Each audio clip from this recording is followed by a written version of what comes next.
नमस्कार साथियों, मैं कुमार धनराज आपके अपने YouTube चैनल साहित्य संसार अकेडमी में एक बार फिर स्वागत करता हूं। आइए दोस्तों, हम जानेंगे क्या व्यंजनों का वर्गीकरण। और कहते हैं कि वक्त से लड़कर जो नसीब बदल दे, वक्त से लड़कर जो नसीब बदल दे, इंसान वही जो अपनी तकदीर बदल दे। कल क्या होगा कभी मत सोचो, कल क्या होगा कभी मत सोचो, क्या पता वक्त कल खुद अपनी तस्वीर बदल दे, है ना। तो चालू करते हैं आज का टॉपिक। और आज का टॉपिक हमारा क्या है? चौथा वर्गीकरण। किसका? व्यंजनों का। ठीक है। तो क्या है कि चौथा जो है वो है प्राणवायु। और प्राणवायु मतलब जो वर्ड हम उच्चारित करते हैं, यानी जो वर्ड बोलते हैं हम, तो क्या होता है कि जो हमारे मुख से जो वायु निकल रही है वही है हमारी क्या? प्राणवायु। तो मुंह से निकलने वाली वायु के आधार पर, यानी प्राणवायु के आधार पर हमारे व्यंजनों का जो वर्गीकरण है वो कितने हैं दोस्तों? तो वो है हमारे कितने? 2। आप सभी जानते होंगे कौन कौन से हैं। तो पहला हमारा जो है वो कौन सा है? अल्प प्राण। ठीक है, अल्प प्राण। और दूसरा कौन सा है? महाप्राण। दूसरा कौन सा है? महाप्राण। ठीक है। तो प्राणवायु के आधार पर हमारा जो वर्गीकरण है, जिसके जो 2 भाग हैं, वो हमारा अल्प प्राण और महाप्राण। कल हमने पिछली क्लास में जाना है अघोष और सघोष। घोष का मतलब होता है कंपन, है ना। जिसमें कम कंपन होता है वो अघोष है, जिसमें ज्यादा कंपन होता है वो हमारा क्या है? सघोष है। तो आज हम अल्प प्राण, अगर हम इसका जो है शाब्दिक विच्छेद करें तो क्या होगा? अल्प और प्राण। ठीक है, प्राण मतलब वायु से। ठीक है, तो अल्प प्राण और इसका महाप्राण। ठीक है, ये अल्प प्राण। तो अल्प का जो मतलब होता है कम, यानी कि ऐसे वर्ड जिनको बोलते समय हमारे मुख से क्या होता है? वायु कम निकलती है, तो वो किस में आएगा? अल्प प्राण में आएगा। और महा मतलब ज्यादा, अधिक, है ना। तो इसमें क्या होगा कि महाप्राण जो हैं, तो ऐसे वर्ण जिनको बोलने में हमारे मुख से ज्यादा वायु निकलती है। ठीक है, तो वो कौन से हो जाएंगे? हमारे महाप्राण हो जाएंगे, है ना। कौन से हो जाएंगे? महाप्राण। ज्यादा, इसका मतलब ज्यादा वायु निकलना। ठीक है, और इसका मतलब कम वायु निकलना। ठीक है, अब हम जान लेते हैं कि कौन से अल्प प्राण है, कौन से महाप्राण है। अगर आप अघोष और सघोष सही से देख लिए होंगे, सेम वैसे ये भी हैं, है ना। याद करने में कोई कठिनाई नहीं होगी। आप पिछले वीडियो जरूर देख लिया करिए, जो नए वीडियो देखते हो आप लोग।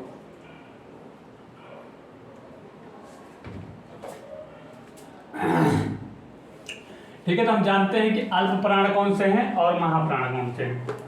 ठीक है, तो देखिए इसका याद करने का मैं तरीका बताता हूं आपको। देखिए, अल्प प्राणवायु महाप्राणवायु मतलब आप ऐसे ले लीजिए, मतलब पहले आप अल्प प्राण ही याद करिए, बाद में महाप्राण याद करिए। कैसे और क्यों? जैसे आप कोई काम चालू करते हैं, है ना, तो पहले एकदम धीरे से चालू करेंगे, फिर जैसे जैसे करते जाएंगे तो क्या होगा? बाद में आपका काम तेज होने लगेगा, यानी आप फास्ट हो जाएंगे ना। पहले शुरू में आप धीमे रहेंगे। तो उसी प्रकार अल्प मतलब कम वायु, है ना। अल्प मतलब कम वायु, तो मतलब हम धीरे से चालू करते हैं, मतलब कि स्लो रहते हैं एकदम। शुरू में हल्के से चालू करते हैं और बाद में करते करते हम ज्यादा बोलने लगते हैं या ज्यादा तेजी से काम करने लगते हैं। तो उसी प्रकार आप पहले रख लीजिए अल्प प्राण और दूसरे में रख लीजिए महाप्राण। अब देखिए, पहला हमारा क्या है? मान लीजिए हमारा विषम है और ये हमारा 2 क्या है? सम है। ठीक है, पहला हमारा क्या है? विषम है और ये हमारा क्या है? सम है। अब देखिए याद कैसे करना है, कौन कौन से आएंगे, वो चीज बताने के लिए हमने ये थोड़ा सा विषम सम का बताया कैसे क्या है। तो आप हमेशा याद करिए कि प्राणवायु के आधार पर जो वर्णों का वर्गीकरण है तो वो कैसे है? हम पहले लेंगे अल्प प्राण, फिर दूसरा लेंगे महाप्राण। ठीक है, 2 भागों में बांटा गया। तो जो अल्प प्राण है हमारे, तो इसमें क्या आएगा कि प्रत्येक वर्ग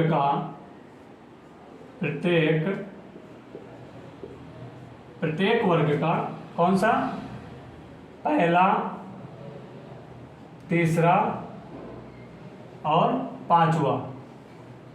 पहला, तीसरा और पांचवा वर्ड। ठीक है, प्रत्येक वर्ग का पहला, तीसरा और पांचवा वर्ड। ये हमको ले लेना है किसमें, अल्प प्राण में। हमने बताया कि पहले में क्या रहा है, अल्प प्राण, और पहला हमारा क्या है, एक क्या है, मान लेते विषम है।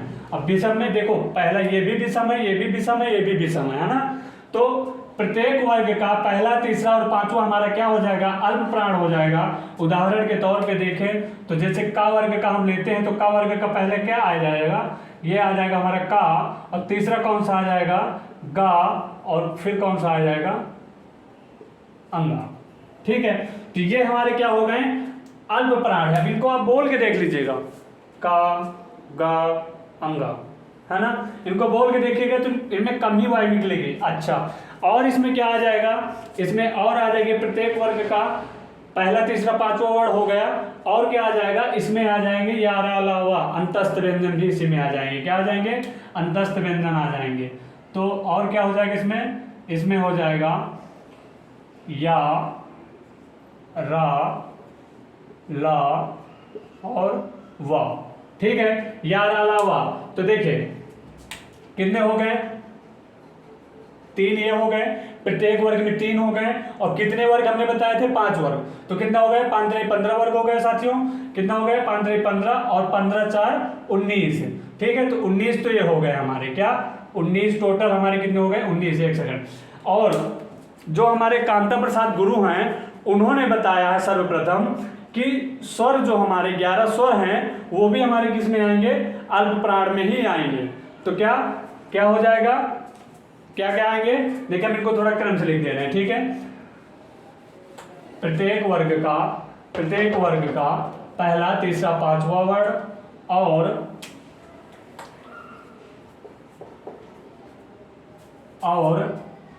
या, रा, ला और वा, तथा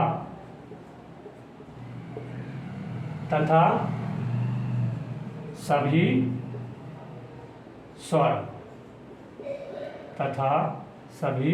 स्वर। ठीक है, तो ये हो गए हमारे क्या, प्रत्येक वर्ग का पहला, तीसरा, पांचवा वर्ड और या, रा, ला, वा तथा सभी स्वर। अच्छा साथियों, आपके दिमाग में, आपके जहन में एक सवाल उठ रहा होगा कि और तथा इनमें अंतर क्या है। तो देखो, जब 2 बार हम और प्रयोग करते हैं, यानी कि ऐसा लगता है कि हमको 2 बार और प्रयोग करना है, तो फिर हम एक बार और कर देंगे, दूसरी बार तथा कर देंगे। ठीक है, ये चीज भी जान लीजिए। तो देखिए, प्रत्येक वर्ग का पहला, तीसरा, पांचवा वर्ग और या, रा, ला, वा, तो ये हमारे प्रत्येक वर्ग के 3 हो गए।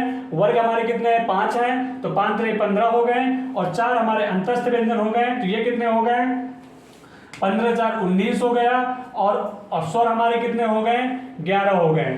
ठीक है, तो व्यंजन हमारे हो गए 19 अल्प प्राण वाले, तो बराबर कितना हो गया, स्वर में मिला के तो 11 प्लस 19 बराबर कितने हो गए, 30 वर्ड हमारे क्या हो गए, अल्प प्राण हुआ है। ठीक है, अल्प प्राणों अगर संख्या पूछते हैं आपसे तो कितनी है, 30। अल्प प्राण वर्णों की संख्या अगर पूछते हैं तो कितनी है, 30। ठीक है, तो ये चीज आपको याद रखना। देखने हमने अघोष और सघोष में कैसे पढ़ा था। अघोष में हमने जो अघोष था वहां पे हम छोटा मान लेते हैं उसको, और घोष या सघोष को हम बड़ा मान लेते हैं। तो हमने उसमें क्या किया था, अघोष में हमने किया था पहला और दूसरा, है ना, ऐसे करके, फिर 3 लिए थे हमने सघोष में। लेकिन यहाँ अल्प प्राण में क्या कर रहे हैं कि यहाँ पे प्रत्येक वर्ग के 3 वर्ड ले रहे हैं अल्प प्राण में, और महाप्राण में लेंगे कितने, 2 लेंगे, है ना। तो ये हमारा हो गया क्या, अल्प प्राण। और अब महाप्राण की अगर बात करें तो महाप्राण में हो जाएगा प्रत्येक वर्ग का, अब ये 2 है तो 2 क्या है, सम है, तो कौन कौन से आ जाएंगे, पहला, तीसरा, पांचवा हो ही गया।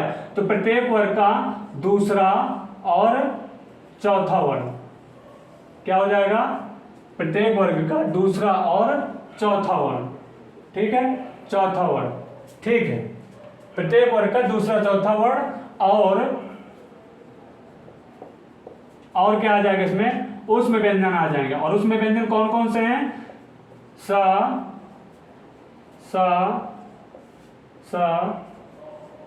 हा। ठीक है, ये आ जाएंगे हमारे। तो देखिए साथियों, अब इसमें कितने हो गए, 4 तो हमारे ये हो गए, और प्रत्येक वर्ग में 2 हो गए, और कितने वर्ग है, 5, तो 5 दूनी 10, तो इनकी संख्या कितनी हो गई, इनकी संख्या हो गई हमारी कितनी, 14। ठीक है, अब देखिए साथियों, हमने सघोष में, अच्छा ये जो सभी स्वर हैं हमने पिछली क्लास में लिया है कि सभी स्वर है जो वो हमारे क्या है, सघोष है। स्वरों को कैसे याद करना है कि स्वर कहाँ रखेंगे, तो देखो अल्प प्राण अघोष और सघोष में, तो वहां अघोष सघोष में हमको सघोष में रखना है सभी स्वर, यानी कि दूसरे वाले में। लेकिन अल्प इसमें प्राण वायु के आधार पे जो अल्प प्राण महाप्राण हैं, तो इसमें क्या करना है कि अल्प प्राण यानी पहले वाले में हमको रख देना है सभी स्वर, दूसरे वाले में नहीं रखना है। आप ऐसे भी इन चीज़ों को याद कर सकते हैं, रटने की कोई जरूरत नहीं है, आप अपने से खुद अपनी छवि बनाइए, ठीक है। तो ये हमारा हो गया प्राण वायु, मुंह से निकलने वाली वायु के आधार पर। और हम जो वर्गीकरण कर रहे हैं तो वो किनका कर रहे हैं, मूल व्यंजन का कर रहे हैं। अब मूल व्यंजन कितने होते हैं, 33 होते हैं। तो आप देख लीजिए 19 इधर हैं और 14 इधर हैं, जोड़ लीजिए अब कितने हो रहे हैं, 33 हो रहे हैं कि नहीं हो रहे हैं। 19 और 14 जोड़ेंगे तो 33 हो रहे हैं। मूल व्यंजनों का ही तो हम वर्गीकरण कर रहे हैं, ठीक है। तो ये चीजें हैं, आप इसको थोड़ा सा देख लीजिए।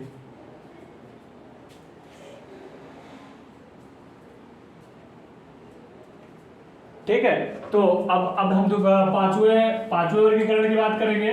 और पांचवा वर्गीकरण है जो हमारा उच्चारण के आधार पर। देखो एक उच्चारण है, एक उच्चारण स्थान के आधार पर है,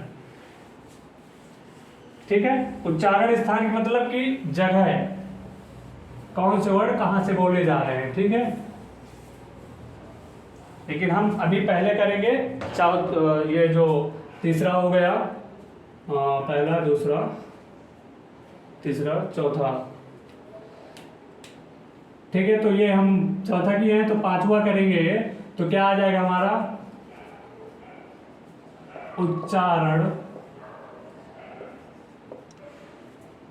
उच्चारण के आधार पर, ठीक है। उच्चारण के आधार पर, तो जो उच्चारण के आधार पर करेंगे तो ये हम करेंगे 8 प्रकार से, ठीक है। 8 प्रकार से अब जान लेते। इसमें देखिए ज़्यादा कोई डिटेल नहीं है समझाने की। जब हम उच्चारण स्थान के आधार पर पढ़ेंगे ना, तो थोड़ी चीज़ें हम ऐसे तरीके से बताएंगे कि आपको उनको भी रटने की जरूरत नहीं पड़ेगी। बस आप चीज़ें देखिए सही से और आप अपना प्यार बराबर बनाए रखिए, ठीक है। चीज़ें अच्छी लगती हैं तो लाइक शेयर भी कर दिया करिए। अब हम बात करते हैं उच्चारण के आधार पर वर्गीकरण। तो उच्चारण के आधार पर जो वर्गीकरण है हमारा, तो पहला हमारा हो जाएगा क्या, स्पर्श। दूसरा हमारा हो जाएगा, क्या हो जाएगा, संघर्षी, ठीक है, संघर्षी। दूसरा हमारा हो जाएगा संघर्षी। और तीसरा हमारा हो जाएगा क्या, संघर्ष स्पर्श संघर्षी। तीसरा हमारा हो जाएगा स्पर्श संघर्षी। तीसरा हो जाएगा स्पर्श संघर्षी, ठीक है। और चौथा क्या हो जाएगा हमारा, चौथा हो जाएगा हमारा स्पर्श संघर्षी और स्पर्श संघर्षी संघर्षहीन हो जाएगा। चौथा हमारा हो जाएगा संघर्षहीन, ठीक है। चौथा हमारा हो जाएगा संघर्षहीन। पांचवा हमारा हो जाएगा नासिक। पांचवा हमारा हो जाएगा नासिक। और छठवां हमारा क्या हो जाएगा, छठवां हमारा हो जाएगा प्राकंपित। दिख रहा है नीचे, छठवां हमारा प्राकंपित, इसके नीचे दिखेगा, नहीं दिखेगा, ठीक है। ठीक है, तो इसके नीचे अभी दिखने में दिक्कत होगी, तो पहले इतने लिख देता हूं, उसके बाद फिर मैं लिख दूंगा। दो जो बच गए हैं हमारे, तो उनको बाद में लिख देता हूं। अब देखिए जो हमारे स्पर्शी व्यंजन होंगे, देखो क्वेश्चन अगर आएगा ना, देखो आपके स्पर्शी व्यंजन पूछ लेगा तो आप कितने मारेंगे, 25 मारेंगे। लेकिन अगर वो शर्त दे दे रहा उच्चारण के आधार पर स्पर्श व्यंजन कितने हैं, तो संख्या इनकी कितनी है, 16 है। और कैसे हम जान लेते हैं, ठीक है। तो स्पर्श व्यंजन जो हमारे होंगे, यानी कि इनको बोलने में हमारी जीभ क्या है, हमारे मुख के अवयवों को स्पर्श करती है, वो हमारे क्या है, स्पर्श व्यंजन है। तो प्रत्येक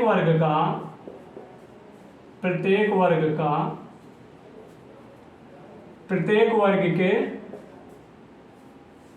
प्रथम 4 वर्ण, प्रथम 4 वर्ण, ठीक है। प्रत्येक वर्ग के प्रथम 4 वर्ण, 4 वर्गों को छोड़कर, 4 वर्गों को छोड़कर, 4 वर्गों को छोड़कर, 4 वर्ग हम इसमें नहीं लेंगे। तो प्रत्येक वर्ग के प्रथम 4 वर्ण है जो, तो वो कौन कौन से हैं? जैसे का, खा, गा, घा, हमने का वर्ग कर लिया, तो इतने लेना है। तो प्रत्येक वर्ग के प्रथम 4 वर्ण, ठीक है। और हमको क्या करना है? 4 वर्गों को छोड़ देना है ना। 4 वर्गों को हमने छोड़ दिया तो कितने बचे?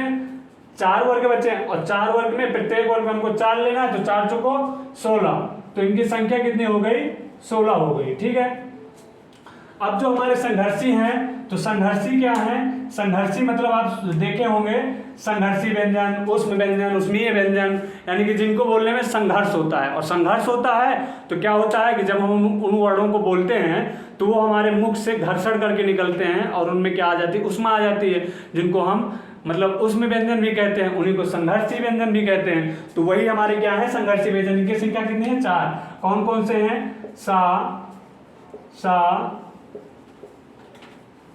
हाँ, इनकी संख्या कितनी है? इनकी संख्या है 4, ठीक है। ये हो गए हमारे स्पर्शी और संघर्षी। अब आगे हमारे स्पर्श संघर्षी, स्पर्श संघर्ष, यानी कि स्पर्श भी करेंगे और क्या करेंगे? संघर्ष भी करेंगे, ठीक है। तो जो स्पर्श और संघर्ष दोनों करते हैं वो कौन सा है हमारा? यही है हमारा 4 वर्ग, जिसको हमने क्या किया है? जिनको हमने छोड़ा है, क्या? 4 वर्गों को। तो स्पर्श संघर्ष में हमारे आ जाएंगे 4 वर्ग। तो 4 वर्ग के प्रथम 4 वर्ण, प्रथम 4 वर्ण, ठीक है। इनकी भी संख्या कितनी हो गई? इनकी भी संख्या 4 हो गई, ठीक है। कितनी हो गई? 4 हो गई, ठीक। तो स्पर्श हो गए हमारे, संघर्षी हो गए, स्पर्श संघर्षी हो गए। अब आएगा हमारा संघर्षहीन, यानी कि जिसमें संघर्ष नहीं हो रहा है। और संघर्ष किसमें नहीं हो रहा है? तो वो हमारे हैं या और वा। इनका जो उच्चारण होता है तो वो स्वरों की तरह होता है, इसलिए इनको क्या कहते हैं? अर्ध स्वर भी कहते हैं, हम पीछे बता चुके हैं, ठीक है। इनको और क्या कहते हैं? इनको अर्ध स्वर भी कहते हैं, ठीक है। क्या कहते हैं? अर्ध स्वर भी कहते हैं, ठीक है। इनको अर्ध स्वर भी कहते हैं, ठीक। तो स्पर्श हो गए, संघर्षी हो गए, स्पर्श संघर्षी हो गए, संघर्षी हो गए, या और वह। अब नासिक में, तो नासिक में क्या आएगा कि प्रत्येक वर्ग का पंचमाक्षर, प्रत्येक वर्ग का, प्रत्येक वर्ग का पंचमाक्षर, प्रत्येक वर्ग का पंचमाक्षर, ठीक है। नासिक में क्या आ जाएगा? प्रत्येक वर्ग का पंचमाक्षर, ठीक है। और प्रकंपित है, प्रकंपित का मतलब कि जैसे हम रा है ना, रा को बोलते हैं तो ऐसे लगता है जैसे कि जीभ कई बार कंपन कर रही, कई बार ऊपर नीचे हो रही, रा मतलब समझ रहे हैं आप? बोल के देखिए, रा। तो प्रकंपित मतलब कि कंपित होना, बार बार कंपित होना, ठीक है। तो इसका क्या आ जाएगा? इसका आ जाएगा हमारा क्या? रा हो जाएगा। इसमें कितने आ जाएंगे? 1 आ जाएंगे। इसका हमारा सिर्फ कितना है? रा। संख्या कितनी हो गई? 1। और इनकी संख्या कितनी हो गई? 2, ठीक है। तो ये स्पर्श क्या है? प्रत्येक वर्ग के प्रथम 4 वर्ण, 4 वर्गों को छोड़कर, कौन कौन से? का, खा, गा, घा, फिर इसके बाद 4 छोड़ देना, टा, ठा, डा, ढा, ठीक है। इसी तरह ता, फिर इसी तरह पा, तो वो हमारे स्पर्श में आ जाएंगे 16। क्वेश्चन अगर पूछेगा स्पर्श व्यंजन तो शर्त दे देगा, ठीक है। फिर संघर्षी पूछता है तो 4 हैं। परिभाषा देखिए कहीं नहीं आती है, आपसे क्वेश्चन ऐसे ही पूछा जाएगा कि स्पर्श क्या है, संघर्षी व्यंजन कितने हैं, स्पर्शी संघर्ष कितने हैं, संघर्षहीन कितने हैं, नासिक के कितने हैं, प्रकंपित कितने हैं, ऐसे पूछ लेगा, है ना। तो चीज़ें वही जान लीजिए कि कौन कौन से। संघर्षी मतलब कि जिनको बोलने में संघर्ष होता है, तो वो हमारे कितने हैं? 4 हैं। हम सभी जानते हैं कि 4 उसमें व्यंजन है, और उसमें व्यंजन क्या हो, उसमें कैसे आती है, क्योंकि इनको बोलने में हमको संघर्ष हो रहा है ना। तो ये 4 हमारे ये हो गए। स्पर्श संघर्षी जो च वर्ग हमने छोड़ा था, इसमें स्पर्श भी हो रहा है। च वर्ग जो इसमें हम स्पर्श भी करेंगे, और क्या इनको बोलने में संघर्ष भी हो रहा है। बोल के देखिए, च छ, मतलब बोल के देखिए, आपको लगेगा आप संघर्ष कर रहे हैं इनको बोलने में। तो च वर्ग के प्रथम 4 वर्ड, और संघर्षहीन में य व, मतलब जो ये हमारे हैं संघर्षहीन हैं, तो ये स्वरों की तरह उच्चारित हो रहे हैं, इसलिए इनको अर्धस्वर भी कहते हैं। नासिक में प्रत्येक वर्ग का जो पांचवा अक्षर है या पांचवा वर्ड है, उसे हम कहते हैं पंचमाक्षर कहते हैं, और वो किस में आएगा? नासिक में आएगा। यानी इनको बोलने में हमको नाक की सहायता लेनी पड़ी है, या हम ऐसा अनुभव करते हैं कि इनको बोलने में हमें मतलब नाक का भी प्रयोग करना पड़ा, जैसे अंगा, इया, अण, ना, आप बोल के देखिएगा, है ना। तो वो हमारा नासिक में आ गया।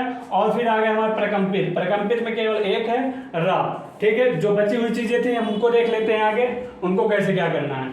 कौन कौन सी? 6 हो गई, 2 और बची हुई है। ठीक है, तो इसको मैं मिटा देता हूं।